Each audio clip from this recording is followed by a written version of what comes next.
කතා වෙන ලවාෂ් එකේ අන්ලිමිටඩ් ඩිනර් එකට අපිත් ආවා. ඉතින් මේ ලවාෂ් රෙස්ටුරන්ට් එකේ තියෙන්නේ ජුමේරාවල J3 මෝල් එකේ. ඇත්තටම මෙතන මොකක්ද වෙන්නේ?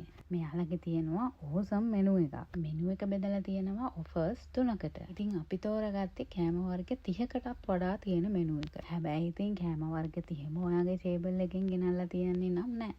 ඒකට හේතුව එයාලගේ පොලිසි එකක් තියෙනවා ෆුඩ් වේස්ට් කියලා. ඉතින් අපිට කෑම වේස්ට් කරන්න බෑ.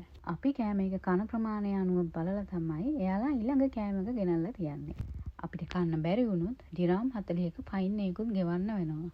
ඒ මොන දේ වුණත් අපි ඕඩර් කරපු කෑම ටික නම් හරිම රහයි. හරිම වෙනස් විදිහට ක්‍රියේටිව් විදිහට ඒගොල්ලෝ ප්‍රසන්ට් කරනවා. ඒ විතරක් නෙමෙයි හරිම රස බීම වර්ගත් මෙයාලගේ මෙනු එකේ තියෙනවා. ඉතින් අපි දෙන්නට නම් ගෙනාපු කෑම වර්ග 30ම නම් කන්න හම්බුනේ නැහැ.